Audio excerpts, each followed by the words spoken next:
الحمد لله نحمده ونستعينه ونستغفره ونؤمن به ونتوكل عليه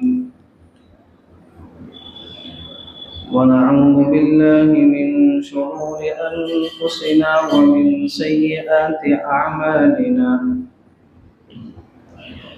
من يهده الله فلا مضل له ومن يضلله فلا هادي له ونشهد أن لا إله إلا الله وحده لا شريك له ونشهد أن سيدنا وسندنا وإمامنا وشفيعنا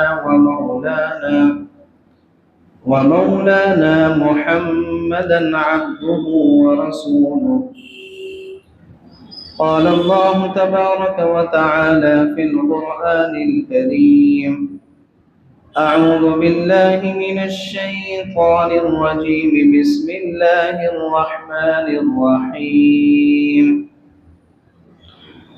قل من يكلؤكم بالليل والنهار من الرحمن بل هم عن ذكر ربهم معرضون.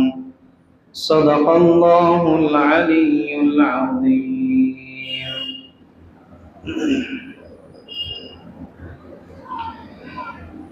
محترم بزرگوں اور عزیز ساتھیوں،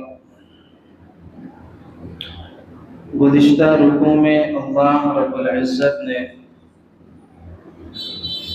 اپنی چند نشانیوں کو بیان کیا تھا، اور ان نشانیوں کو بیان کرتے ہوئے اللہ نے فرمایا تھا کہ ہم نے زمین اور آسمان کو بنایا، اور زمین اور آسمان میں بند تھے، ہم نے ان کو کھول دیا. یعنی زمین پر انسانوں کو بسانے سے پہلے نہ آسمان سے بارش نکلتی تھی نہ زمین سے غلہ پیدا ہوتا تھا. جب اللہ نے انسان کو زمین پر بنایا تو دونوں کے بند کھول دیے، آسمان سے بارش برسنے لگی اور زمین سے پیداوار شروع ہو گئی. اور پھر اللہ نے فرمایا تھا کہ ہم نے ہر چیز کو پانی سے پیدا کیا، اور فرمایا کہ ہم نے زمین میں پہاڑوں کو میخیں کی طرح گاڑ دیا، اور ہم نے ان پہاڑوں میں چلنے کے لیے کشادہ اور بڑے بڑے راستے بنائے.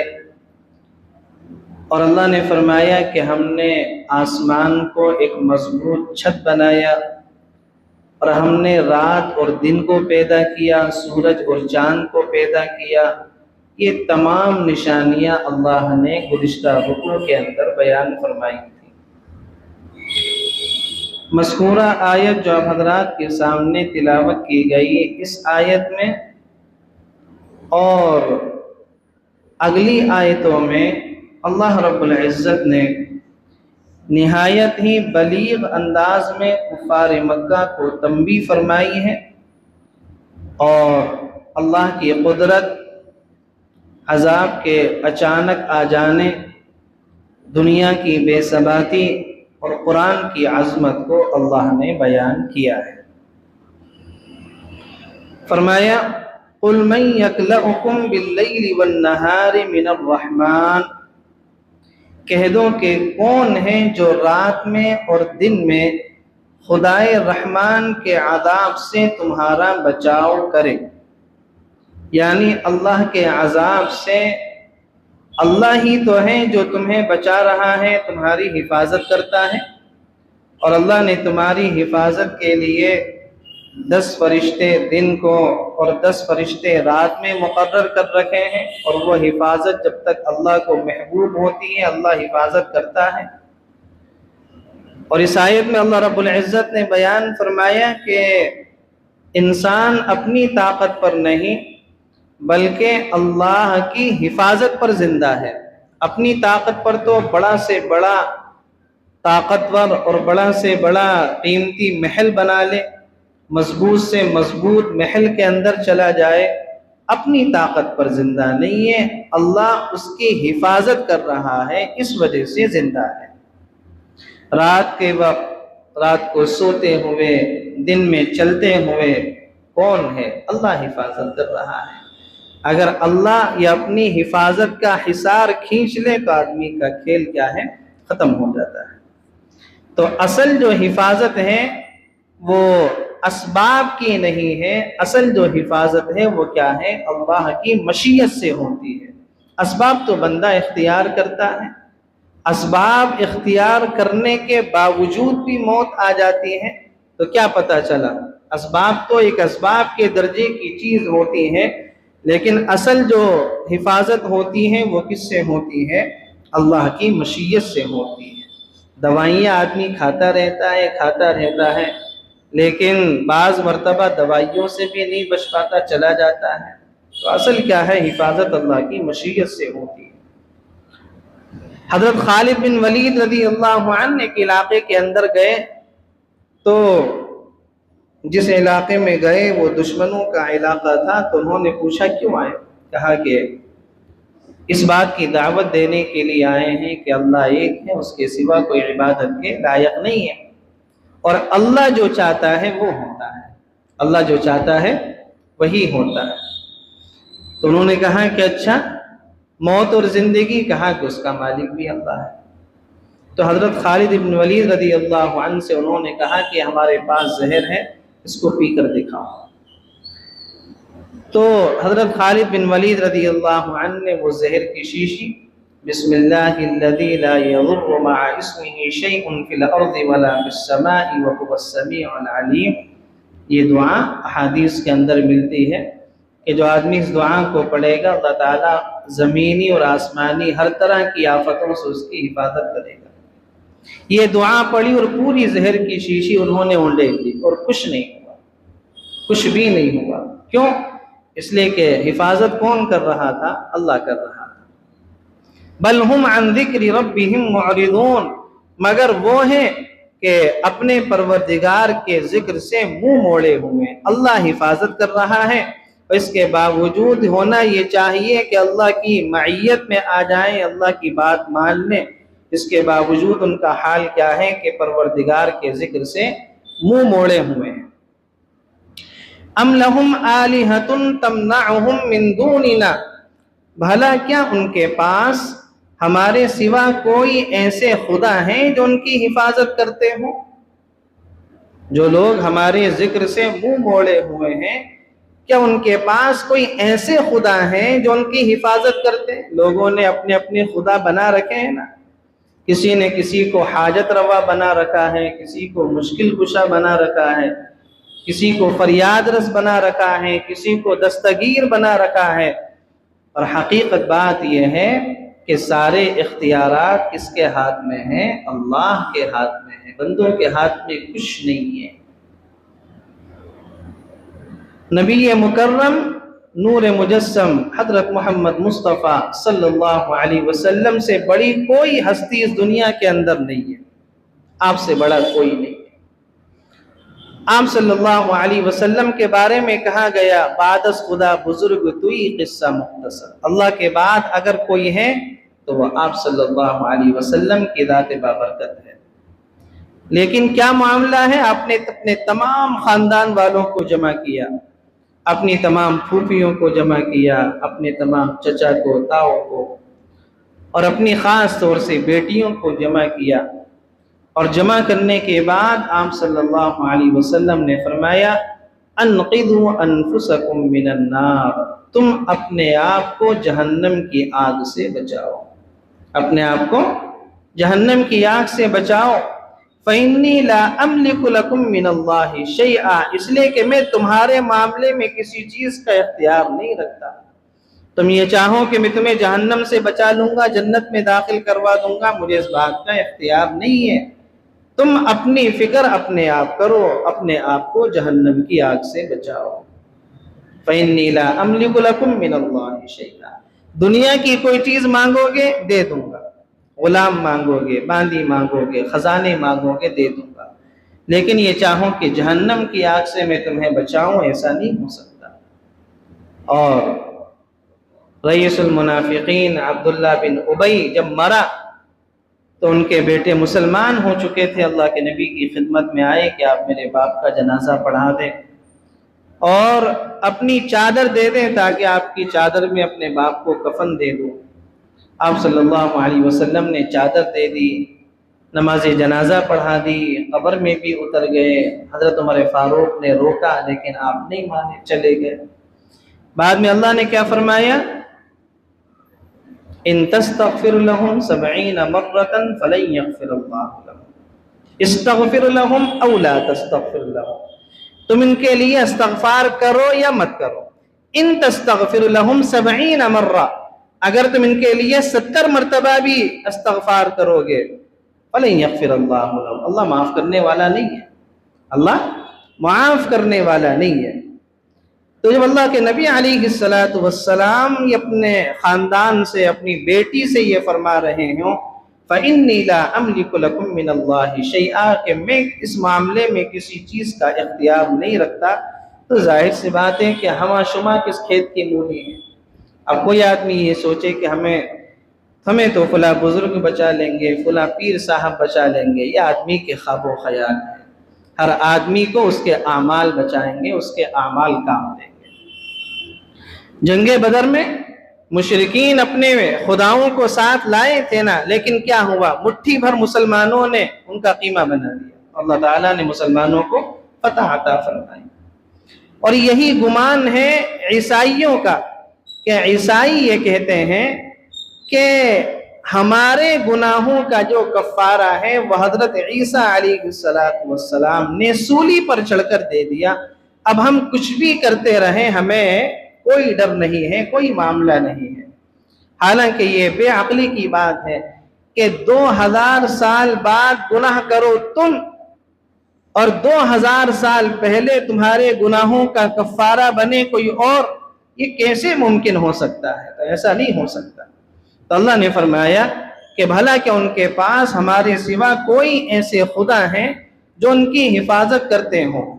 لا يستطيعون نصر انفسهم ولا هم منا يسحبون، وہ تو خود اپنی مدد نہیں کر سکتے اور نہ ہمارے مقابلے میں کوئی ان کا ساتھ دے سکتا ہے۔ اللہ نے فرمایا کہ جن خداؤں کو، جن لوگوں کو یہ سمجھتے ہیں کہ یہ ہماری مدد کر سکتے ہیں، ہمارے کام آ سکتے ہیں، ہمیں جہنم سے بچا سکتے ہیں، ہمیں جنت میں داخل کر سکتے ہیں، اللہ نے فرمایا کہ وہ تو خود اپنی مدد نہیں کر سکتے، تمہاری مدد کیا کریں گے؟ اور نہ ہمارے مقابلے میں کوئی ان کا ساتھ دے سکتا ہے، کوئی ہمارے مقابلے میں ان کا ساتھ نہیں دے سکتا۔ لہذا سورج کی پوجا کرو یا چاند کی پوجا کرو یا پتھر کی کرو یا کسی جانور کی کرو، یہ سارے لوگ، یہ ساری چیزیں کہاں ہوں گی؟ سب جہنم کے اندر ہوں گی۔ سورج بھی جہنم میں، چاند بھی جہنم میں، اور جس شیطان کے پیچھے چلتے ہیں وہ شیطان بھی جہنم میں۔ بل متعنا هؤلاء وآباءهم حتى طال عليهم العمر، بلکہ معاملہ یہ ہے کہ ہم نے ان کو اور ان کے آباء و اجداد کو سامان عیش عطا کیا، سامان عیش عطا کیا، یہاں تک کہ اسی حالت میں ان پر ایک عمر گزر ہوئی کہ ان کو بدن دیا، بدن کے تمام اعضاء دیے اور خوراک دی، لباس دی اور ظاہری نعمتیں دیں، باطنی نعمتیں دیں، اور یہ ساری نعمتیں ہم نے دیں، لیکن ان نعمتوں کو استعمال کرتے کرتے ان کی عمر گزر گئی 60 سال، 70 سال، 80 سال، لیکن اس کے باوجود بھی وہ لوگ کیا ہیں؟ باز نہیں آئے۔ لہذا نعمت ہمیشہ رضا کی دلیل نہیں ہوتی۔ کسی آدمی کو برابر نعمتیں مل رہی ہیں، اس کا مطلب یہ نہیں ہے کہ اللہ اس سے راضی ہے، اللہ اس سے راضی ہے۔ کفار کو دنیا میں خوب دولت مل رہی ہے، خوب مزے کر رہے ہیں، خوب عیش کر رہے ہیں، اس کا مطلب یہ نہیں ہے کہ اللہ ان سے راضی ہے یا اللہ ان سے خوش ہے، بلکہ لکھا ہے کہ مہلت کو غفلت کا ذریعہ نہیں بنانا چاہیے۔ اگر اللہ کی طرف سے مہلت ملی ہوئی ہے اس کو غفلت کا ذریعہ نہیں بنانا چاہیے۔ حضرت عمر ابن عبدالعزیز رحمۃ اللہ علیہ لکھتے ہیں کہ اللہ کی نافرمانی کے باوجود نعمتوں کا مسلسل ملنا یہ اللہ کی طرف سے ڈھیل ہے۔ کوئی بندہ اللہ کی مسلسل نافرمانیاں بھی کیے جا رہا ہے، نافرمانیوں میں حد سے بڑھتا جا رہا ہے اور نعمتیں بھی اس کو مل رہی ہیں، تو اس کا مطلب یہ نہیں ہے اللہ اس سے خوش ہے، مطلب یہ ہے کہ اللہ اس کو ڈھیل دے رہا ہے، اللہ اس کو ڈھیل دے رہا ہے۔ افلا يرون انا نأتي الارض ننقصها من اطرافها، بھلا کیا انہیں یہ نظر نہیں آتا کہ ہم زمین کو اس کے مختلف کناروں سے گھٹاتے چلے آ رہے ہیں۔ افہم الغالبون، پھر کیا وہ غالب آ جائیں گے؟ کہ مکے کے اندر مشرکینوں کا قبضہ تھا، سیاسی اعتبار سے بھی اور پیسوں کے اعتبار سے بھی، اور مدینے کے اندر یہودیوں کا قبضہ تھا، سیاسی اعتبار سے بھی، سماجی اعتبار سے بھی۔ اللہ کے نبی علیہ السلام مدینہ گئے، آپ نے مدینے پر قبضہ کر لیا، اللہ نے آپ کو مدینہ دے دیا۔ پھر سن 7 یا 8 ہجری کے اندر مکہ فتح ہو گیا تو مکہ بھی آپ کے ہاتھ میں آ گیا۔ پھر 8 ہجری کے اندر خیبر فتح ہوا تو خیبر جو یہودیوں کی اصل جڑ تھی، اصل مقام تھا، مسلمانوں نے خیبر سے بھی یہودیوں کو نکال دیا۔ پھر طائف فتح ہوا، حنین فتح ہوا، تو یہ کیا ہوا؟ یہ اللہ مسلمانوں کو عرب کے اندر پھیلاتا جا رہا ہے اور کفار کے لیے، مشرکین کے لیے، یہودیوں کے لیے عرب کی سرزمین سکڑتی جا رہی ہے۔ یہ اللہ کی کیا ہے، ایک طریقے سے لوگوں کو، اللہ کی طرف سے لوگوں کے لیے ایک ڈھیل ہے اور ایک عبرت کی چیز ہے کہ اس کو دیکھو، ہم مسلمانوں کو زمین میں پھیلا رہے ہیں اور تمہیں تمہاری زمین سے سکیڑتے چلے جا رہے ہیں، کہ تمہارا مدینے سے بھی قبضہ ختم ہوا، مکے سے بھی ختم ہوا، طائف سے بھی ختم ہوا، اور اس کے علاوہ پھر خیبر سے بھی فتح ہوا، حنین سے بھی ختم ہوا۔ اس کا مطلب کیا ہے؟ یا مسلمانوں کو کیا ہے، غالب کرتے جا رہے ہیں اور ان کے کناروں کو گھٹاتے چلے آ رہے ہیں۔ افہم الغالبون، پھر کیا وہ لوگ غالب آ جائیں گے؟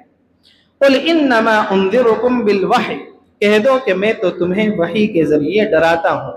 ولا يسمع الصم الدعاء اذا ما ينذرون، لیکن بہرے لوگ ایسے ہیں کہ جب انہیں ڈرایا جاتا ہے تو وہ کوئی پکار نہیں سنتے، بہرے لوگ کوئی پکار نہیں سنتے۔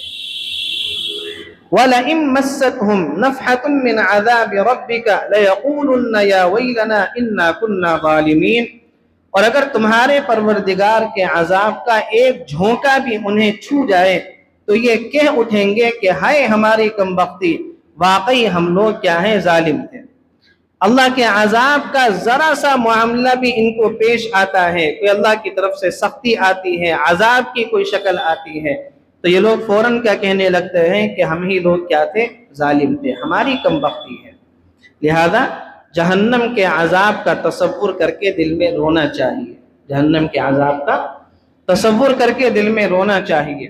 اور حضرت عمر فاروق رضی اللہ عنہ کے بارے میں آتا ہے کہ وہ جب عذاب کی اور جہنم کی آیات کو سنا کرتے تھے تو اتنا روتے تھے کہ بیمار ہو جایا کرتے تھے اور لوگ ان کی عیادت کے لیے آتے تھے۔ تو اللہ رب العزت نے اسی چیز کو فرمایا کہ اگر تمہارے پروردگار کے عذاب کا ایک جھونکا بھی انہیں چھو جائے تو یہ کہ اٹھیں گے کہ ہائے ہماری کمبختی، ہم ہی لوگ کیا تھے، ظالم تھے۔ وَنَضَعُ الْمَوَازِينَ الْقِسْطَ لِيَوْمِ الْقِيَامَةِ، اور ہم قیامت کے دن ایسی ترازو لا کر رکھیں گے جو سراپا انصاف ہوں گی۔ موازین یہ میزان کی جمع ہے، میزان کے معنی آتے ہیں ترازو کے، میزان کے معنی ترازو کے آتے ہیں۔ اب موازین جو اللہ رب العزت یہاں پر لے کر آئے ہیں اس کی 2 وجہ ہیں۔ ایک وجہ تو یہ ہے کہ غایت احترام کی وجہ سے لے کر آئے ہیں، غایت احترام کی وجہ سے لے کر آئے ہیں کہ بعض مرتبہ چیز ایک ہوتی ہے لیکن اس کے لیے جمع کا جملہ بول دیا جاتا ہے اس کے احترام میں۔ جیسے والد آ رہے ہیں تو آ رہے ہیں، یہ جملہ جو ہے کئی لوگوں کے لیے بولا جاتا ہے لیکن احترام میں ایک آدمی کے لیے بول دیا۔ تو یا تو موازین آیا ہے غایت احترام کی وجہ سے، یا پھر موازین آیا ہے کہ اللہ رب العزت قیامت میں الگ الگ ترازو کو رکھے گا۔ ایک ترازو میں نمازوں کو تولا جائے گا، ایک میں زکوٰۃ کو، ایک میں روزہ کو، ایک میں حج کو، ایک میں صلہ رحمی کو، ایک میں ماں باپ کے ساتھ آدمی کی فرما برداری کو۔ یہ الگ الگ جو اعمال ہیں الگ الگ ترازو کے اندر تولے جائیں گے، جیسے دنیا کے اندر ہوتا ہے کوئی لیکوڈ چیز ہوتی ہے اس کا تولنے کا پیمانہ کچھ اور ہوتا ہے، کوئی وزنی چیز ہوتی ہے اس کو الگ پیمانے سے تولا جاتا ہے، حرارت کو الگ پیمانے سے تولا جاتا ہے، برودت کو الگ پیمانے سے تولا جاتا ہے، ہر چیز کا پیمانہ اسکیل الگ الگ ہوتا ہے۔ تو ایسے قیامت میں نماز کا الگ، روزے کا الگ، حج کا الگ، زکوٰۃ کا الگ۔ تو اللہ رب العزت فرماتے ہیں کہ ہم قیامت کے دن ایسی ترازو لائیں گے جو سراپا انصاف ہوگی، فَلَا تُظْلَمُ نَفْسٌ شَيْئًا، چنانچہ کسی پر کوئی ظلم نہیں ہوگا، کسی پر کوئی ظلم نہیں ہوگا۔ یہ وہ آیت ہے کہ اس آیت کے ذریعے سے امام بخاری رحمۃ اللہ علیہ نے اپنی کتاب بخاری شریف کو اسی باب سے ختم کیا ہے، باب قول اللہ تعالی وَنَضَعُ الْمَوَازِينَ الْقِسْطَ لِيَوْمِ الْقِيَامَةِ، یہ اس باب کے ذریعے سے امام بخاری رحمۃ اللہ علیہ نے اپنی کتاب بخاری شریف کو مکمل کیا ہے۔ وَأَنَّ الْأَعْمَالَ بَنِي آدَمَ وَقَوْلَهُمْ يُوزَنْ، کہ بنی آدم کے اعمال اور اس کے قول، اس کی گفتگو کو اللہ رب العزت قیامت کے دن کیا ہے، تولے گا۔ اور پھر اس باب کے ذیل میں امام بخاری رحمۃ اللہ علیہ وہ مشہور حدیث لے کر آئے ہیں، کلمتان حبیبتان الی الرحمن خفیفتان علی اللسان ثقیلتان فی المیزان سبحان اللہ بحمدہ سبحان اللہ العظیم، کہ دو جملے ایسے ہیں اللہ کو بڑے محبوب ہیں، زبان پر بہت ہلکے ہیں، ترازو میں بہت بھاری ہیں، وہ یہی ترازو ہے۔ باب قول اللہ تعالی وَنَضَعُ الْمَوَازِينَ الْقِسْطَ لِيَوْمِ الْقِيَامَةِ وَأَنَّ أَعْمَالَ بَنِي آدَمَ وَقَوْلَهُمْ يُوزَنْ، وہ یہی ترازو ہے۔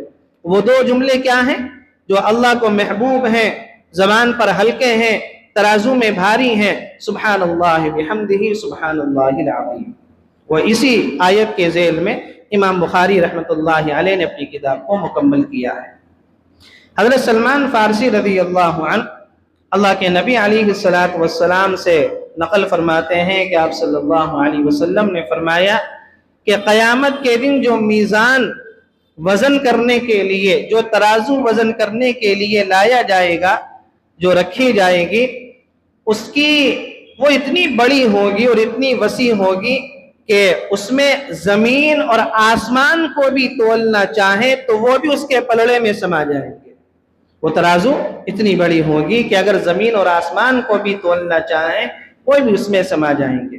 تفسیر مظہری کے اندر یہ روایت موجود ہے اور المستدرک للحاکم نے اس کو روایت کیا ہے۔ اور کوئی بڑی بات نہیں ہے جب اللہ اتنی بڑی زمین بنا سکتا ہے، اتنا بڑا آسمان بنا سکتا ہے۔ اور میں نے گزشتہ ہفتے کیا بتایا تھا کہ 8 سیارے سورج کے ارد گرد گھوم رہے ہیں، اس میں جوپیٹر ہے اور اسی طریقے سے اور بھی سیارے ہیں، مرکری ہے، وینس ہے، یہ تمام سیارے ہیں۔ جوپیٹر جو سیارہ ہے وہ اتنا بڑا ہے کہ زمین سے 11 گنا بڑا ہے زمین سے، اور اتنا بڑا ہے کہ 1300 زمین اس کے اندر سما سکتی ہے۔ کتنی؟ 1300 زمین اس جوپیٹر سیارے کے اندر سما سکتی ہے، حجم کے اعتبار سے اتنا بڑا۔ زمین کتنی ہے؟ 12,000 چند کلومیٹر ہے، اور جوپیٹر طیارہ کا جو حجم ہے وہ 1,43,000 کلومیٹر ہے۔ تو 1300 زمینیں جس جوپیٹر سیارے کے اندر سما جائیں تو اللہ رب العزت جب اتنا بڑا سیارہ بنا سکتا ہے تو اتنا بڑا ترازو کیوں نہیں بنا سکتا۔ فرمایا کہ اتنا بڑا ترازو لایا جائے گا کہ اگر زمین اور آسمان کو بھی اس میں تولنا چاہیں تو زمین آسمان بھی اس کے پلڑے میں سما جائے۔ ایک اور حدیث میں آتا ہے اللہ کے نبی علیہ السلام نے ارشاد فرمایا کہ کل قیامت کے دن میزان پر، یہ ترازو پر ایک فرشتہ قائم ہوگا، اس کا نام جبرائیل ہوگا۔ ہر انسان کو میزان کے پاس لایا جائے گا۔ اگر اس کی نیکیوں کا پلہ بھاری ہوگا، اس کی نیکیاں زیادہ ہوں گی، تو وہ فرشتہ منادی آواز لگائے گا، اور اس آواز کو محشر میں جتنے بھی انسان ہوں گے، جتنی بھی انسانیت ہوگی، وہ تمام لوگ سنیں گے، اور وہ فرشتہ آواز لگائے گا کہ فلاں شخص کامیاب ہو گیا، اب وہ کبھی محروم نہیں ہوگا، اب وہ کبھی محروم نہیں ہوگا۔ یہ آواز کہاں لگے گی؟ ترازو کے پاس لگے گی، میزان عدل کے پاس، جہاں انسان کے ترازو کو تولا جائے گا، اعمال کو تولا جائے گا۔ اور ایسے ہی ایک آدمی کو لایا جائے گا، اس کے نیک اعمال کا پلہ ہلکا ہوگا تو وہ فرشتہ آواز لگائے گا کہ فلاں شخص شقی اور محروم ہو گیا، اب وہ کبھی بامراد نہیں ہوگا، اب وہ کبھی بامراد اور کامیاب نہیں ہوگا۔ اللہ تعالی ہم سب کو وہاں پر کامیاب فرمائے۔ حدیث شریف کے اندر آتا ہے کہ دو طرح کے لوگ ایسے ہوں گے جن کے اعمال ترازو کے اندر نہیں تولے جائیں گے، جن کے اعمال ترازو میں نہیں تلیں گے۔ ایک جماعت تو وہ ہوگی 70,000 کی جو میدان حشر میں حساب و کتاب کے شروع ہونے سے پہلے ہی اللہ رب العزت ان کو آواز لگائے گا کہ وہ 70,000 کہاں ہیں جن کا کوئی حساب و کتاب نہیں ہوگا، وہ جنت کی طرف چلے جائیں۔ یہ 70,000 کی جو جماعت ہوگی یہ وہ جماعت ہوگی کہ اس کا کوئی حساب و کتاب نہیں ہوگا، اس کا کوئی حساب و کتاب نہیں، یہ بلا حساب و کتاب جنت میں جائے گی۔ اور بعض محدثین نے یہ لکھا ہے اور بعض روایتوں میں آیا ہے یہ جو 70,000 ہوں گے ان میں سے ہر ایک آدمی کے ساتھ 70,000 ہوں گے۔ یہ جو 70,000 کی تعداد ہوگی ان میں سے ہر ایک آدمی کے ساتھ 70,000 کی تعداد ہوگی، پھر یہ تعداد بہت زیادہ بڑھ جائے گی۔ اللہ تعالیٰ اس محبوب جماعت میں ہمیں بھی شامل فرمائے۔ تو ایک تو یہ جماعت ہوگی جس کا کوئی حساب و کتاب نہیں ہوگا، اور دوسری جو جماعت ہوگی وہ مشرکین کی ہوگی، ان کا کوئی حساب و کتاب نہیں ہے، وہ بلا حساب و کتاب جہنم کے اندر جائیں گے، بلا حساب و کتاب جہنم کے اندر جائیں گے جو کفر اور شرک پر مرا۔ حضرت عائشہ صدیقہ رضی اللہ عنہا فرماتی ہیں کہ ایک شخص اللہ کے نبی علیہ السلام کی خدمت میں آئے اور آپ کے پاس آ کر بیٹھ گئے اور کہنے لگے کہ میرے دو غلام ہیں، میرے دو غلام ہیں، اور میرے دونوں غلام مجھے جھوٹا کہتے ہیں، میرے دونوں غلام جھوٹا کہتے ہیں اور معاملات میں خیانت کرتے ہیں، جو بھی کام بتاتا ہوں اس کام کے خلاف ورزی کرتے ہیں، اور میں اس کے جواب میں کبھی ان کو زبان سے بھی برا بھلا کہہ دیتا ہوں، کبھی ہاتھ سے بھی ان کو مار لیا کرتا ہوں، تو میرا جو حساب ہے وہ میزان عدل میں کیسے تولا جائے گا؟ اللہ کے نبی علیہ السلام نے ارشاد فرمایا کہ ان لوگوں کے معاملات اور ان کی خیانت اور ان کی احکام کی خلاف ورزی تولی جائے گی، اور تمہاری جو سزا ہے زبان سے اور ہاتھ سے اس کو بھی تولا جائے گا۔ اگر دونوں برابر نکلے تو معاملہ ختم ہو جائے گا، اگر دونوں برابر نکلے تو معاملہ ختم ہو جائے گا، اور اگر تمہاری سزا کم نکلی، ان کے معاملات کی خیانت زیادہ نکلی، تو تمہارا یہ احسان شمار کیا جائے گا، تمہارا یہ احسان شمار کیا جائے گا، اور اگر ان کے معاملات کی خیانت کم نکلی، تمہاری سزا جو ہاتھ سے دی گئی ہے، زبان سے دی گئی ہے، یہ زیادہ نکلی، تو پھر اللہ رب العزت اس کو میزان عدل کے اندر تولے گا، اللہ اس کو میزان عدل کے اندر کیا ہے تولے گا، اور تم سے اس بات کا جو ہے قصاص لیا جائے گا، بدلہ لیا جائے گا، تم سے بدلہ لیا جائے گا۔ تو ان کے بارے میں آتا ہے کہ وہ رونے لگے۔ آپ صلی اللہ علیہ وسلم نے ان کے سامنے یہ آیت پڑھی، وَنَضَعُ الْمَوَازِينَ الْقِسْطَ لِيَوْمِ الْقِيَامَةِ، کہ ہم قیامت کے دن ایسی ترازو لائیں گے جو انصاف ہوگی، کسی کے ساتھ ظلم نہیں کرے گی۔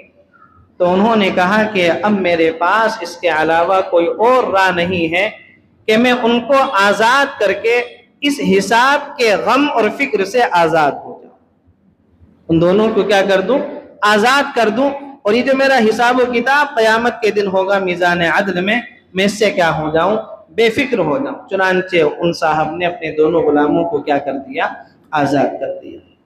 فَلَا تُظْلَمُ نَفْسٌ شَيْئًا، چنانچہ کسی پر کوئی ظلم نہیں ہوگا۔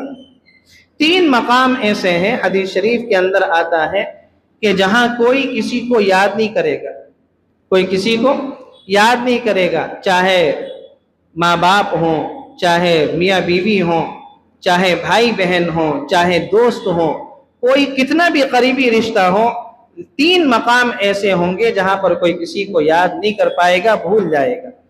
آپ صلی اللہ علیہ وسلم سے پوچھا گیا کہ 3 مقام کون کون سے؟ فرمایا کہ سب سے پہلا مقام ہوگا میزان عدل کا، جب آدمی کے اعمالوں کو تولا جائے گا تو کوئی کسی کو یاد نہیں کرے گا، ہر ایک کو یہی فکر ہوگی کہ میرا نیکیوں والا پلہ کیا ہے، جھک جائے، میرا نیکیوں والا پلڑا کیا ہے، جھک جائے۔ کوئی کسی کو یاد نہیں کرے گا، سب ہر ایک سے کیا ہو جائیں گے، بیگانہ ہو جائیں گے۔ اور دوسرا وہ مقام ہوگا جہاں آدمی کوئی کسی کو یاد نہیں کر پائے گا، پل صراط کا۔ جب پل صراط سے لوگ گزریں گے، ہر ایک کو بھول جائے گا، کوئی کسی کو یاد نہیں رکھے گا۔ اور تیسری جگہ ہے کہ جب اللہ رب العزت حشر کے میدان میں اعمال نامے جو آدمی کے ہوں گے اس کو اڑا دے گا، اس کو اڑا دے گا۔ اور جیسے قرآن کریم کے اندر آتا ہے فَأَمَّا مَنْ أُوتِيَ كِتَابَهُ بِيَمِينِهِ فَيَقُولُ هَاؤُمُ اقْرَءُوا كِتَابِيَهْ، جس کو اعمال نامہ دائیں ہاتھ کے اندر ملے گا وہ خوش ہو جائے گا، کامیاب ہو جائے گا۔ وَأَمَّا مَنْ أُوتِيَ كِتَابَهُ بِشِمَالِهِ فَيَقُولُ يَا لَيْتَنِي لَمْ أُوتَ كِتَابِيَهْ، جس کو بائیں ہاتھ میں دیا جائے گا وہ شخص کیا ہے، نامراد ہو جائے گا، نہ کامیاب نہیں ہو پائے گا۔ تو جب اللہ اعمال ناموں کو اڑا دے گا اور ہر ایک کو پتہ نہیں ہوگا کہ اعمال نامہ میرے دائیں ہاتھ میں آئے گا یا بائیں ہاتھ میں آئے گا، اس وقت بھی ہر آدمی ہر ایک کو بھول جائے گا۔ یہ تین ایسے سختی کے مقام ہوں گے جہاں پر باپ بیٹے کو یاد نہیں کرے گا، میاں اپنی بیوی کو یاد نہیں کرے گا، بھائی اپنی بہن کو یاد نہیں رکھ پائے گا، دوست اپنے دوست کو یاد نہیں رکھ پائے گا، ہر ایک کو بھول جائے گا۔ حدیث شریف کے اندر آتا ہے حضرت عبداللہ ابن مسعود رضی اللہ عنہ، جو صحابہ کے اندر افقہ صحابہ جن کو لقب ہے، صحابہ میں سب سے بڑے فقیہ کون ہیں؟ عبداللہ بن مسعود، فقیہ الامہ ان کا لقب ہے، فقیہ الامہ ان کا لقب، اس امت کے سب سے بڑے فقیہ عبداللہ ابن مسعود رضی اللہ عنہ۔ تو وہ درخت، کھجور کے درخت پر چڑھے ہوئے تھے، کھجور کے درخت پر چڑھے ہوئے تھے، کھجوریں توڑ رہے تھے، نیچے صحابہ کھڑے تھے، اللہ کے نبی کھڑے تھے۔ تو عبداللہ ابن مسعود کی جو ٹانگیں تھیں، پنڈلیاں تھیں، پتلی پتلی تھی، کمزور تھے، پتلی پتلی ان کی پنڈلیاں تھیں۔ تو لوگ ان کی پنڈلیوں کو دیکھ کر ہنسنے لگے۔ آپ صلی اللہ علیہ وسلم نے فرمایا ہنسنے کی بات نہیں ہے، عبداللہ ابن مسعود کی یہ باریک پنڈلیاں اعمال نامے کے ترازو میں احد پہاڑ سے بھی زیادہ وزنی ہے۔ عبداللہ ابن مسعود کی یہ باریک پنڈلیاں ترازو میں، اعمال نامے کے ترازو میں، میزان عدل میں کس سے زیادہ بھاری ہے؟ احد پہاڑ سے بھی زیادہ بھاری ہے۔ تو ہر ایک چیز کا حساب ہوگا، ایک مسکراہٹ، ایک سلام، ایک نیکی، راستے سے پتھر ہٹا دینا، یہ چھوٹی چھوٹی نیکی ہے، تمام نیکیوں کو اللہ رب العزت اس میں تولے گا۔ اور تولنے کے بعد کیا ہوگا؟ فَلَا تُظْلَمُ نَفْسٌ شَيْئًا، چنانچہ کسی پر کوئی ظلم نہیں ہوگا، رنگ کی نسل پر، شہری دیہاتی ہونے کی نسل پر، علاقے کی نسل پر، زبان کی بنیاد پر کسی پر کوئی ظلم نہیں ہوگا، ہر ایک کے ساتھ کیا ہوگا؟ انصاف ہوگا۔ وَإِن كَانَ مِثْقَالَ حَبَّةٍ مِّنْ خَرْدَلٍ أَتَيْنَا بِهَا، اگر کوئی عمل رائی کے دانے کے برابر بھی ہوگا تو ہم اسے سامنے لے آئیں گے، رائی کے دانے کے برابر بھی چھوٹا عمل ہوگا، اللہ رب العزت فرماتا ہے اس کو بھی ہم سامنے لے کر آئیں گے، اس کو بھی تولا جائے گا۔ وَكَفَى بِنَا حَاسِبِينَ، اور ہم حساب لینے کے لیے کافی ہیں، ہمیں کسی کی ضرورت نہیں ہے، ہم تھکیں گے نہیں، ہم تھکیں گے نہیں۔ وَكَفَى بِنَا حَاسِبِينَ، اور ہم حساب لینے کے لیے کیا ہے؟ کافی ہیں۔ وَلَقَدْ آتَيْنَا مُوسَى وَهَارُونَ الْفُرْقَانَ وَضِيَاءً وَذِكْرًا لِلْمُتَّقِينَ، جیسے میں نے کہا تھا کہ اللہ رب العزت نے قرآن کی صداقت کو بھی بیان کیا ہے، تو قرآن کی صداقت کو بیان کرنے سے پہلے اللہ رب العزت نے تورات کی اہمیت کو بیان کیا، فرمایا کہ ہم نے موسیٰ اور ہارون کو حق اور باطل کا ایک معیار یعنی ہدایت کی، ان کو یعنی تورات دی۔ الفرقان کہتے ہیں جو حق اور باطل کے اندر امتیاز کر دے، حق اور باطل کے اندر فرق کر دے، اور تورات ایک ایسی کتاب تھی جو حق اور باطل کے درمیان کیا تھی؟ فرق کرنے والی تھی۔ وَلَقَدْ آتَيْنَا مُوسَى وَهَارُونَ الْفُرْقَانَ، ہم نے موسیٰ اور ہارون کو کیا دی؟ الفرقان، حق اور باطل کو امتیاز کرنے والی کتاب دی۔ وَضِيَاءً، اور ہم نے ان کو روشنی دی، وَذِكْرًا لِلْمُتَّقِينَ، اور ان متقی لوگوں کے لیے نصیحت کا سامان عطا کیا۔ ایک تفسیر تو اس کی یہ ہے۔ دوسری تفسیر یہ ہے الفرقان سے مراد ہے عصا، عصا جو تھا حضرت موسیٰ علیہ السلام کا، الفرقان سے مراد ہے عصا۔ ضیاء کے معنی آتے ہیں روشنی کے، ضیاء سے مراد ہے ید بیضا، وہ اپنا دائنا ہاتھ بائیں ہاتھ کی بغل میں رکھتے تھے، نکالتے تھے، روشن ہو جاتا تھا، چمکدار ہو جاتا تھا۔ تو ضیاء سے مراد کیا ہے؟ ید بیضا۔ وذکرن، اور ذکر سے مراد ہے تورات۔ تو تفسیر دونوں ٹھیک ہیں، جو بھی مراد ہو۔ تو ہم نے موسیٰ کو تورات دی اور روشنی یعنی ید بیضا کا معجزہ دیا، اور ہم نے ان کو عصا کا بھی کیا دیا؟ معجزہ دیا۔ للمتقین، کس کے لیے؟ متقی اور پرہیزگار لوگوں کے لیے۔ الذین یخشون ربهم بالغیب وهم من الساعة مشفقون، اور جن کو قیامت، اور جو دیکھے بغیر اپنے پروردگار سے ڈرے اور جن کو قیامت کی گھڑی کا خوف لگا ہوا ہو، ان کے لیے ہم نے یہ تمام سامان دیے۔ یعنی جن کے دلوں میں اللہ رب العزت کا خوف ہوتا ہے، وہی اس چیز سے کیا ہے؟ فائدہ اٹھاتے ہیں۔ حضرت یوسف علیہ السلام کو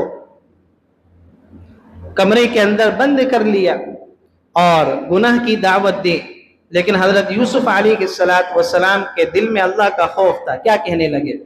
قال معاذ اللہ انہ ربی احسن مثوایا، میں اللہ رب العزت کی پناہ کے اندر آتا ہوں، اللہ رب العزت کی پناہ کے اندر آتا ہوں۔ جب زلیخا نے ان کو بلایا تو کیا کہا؟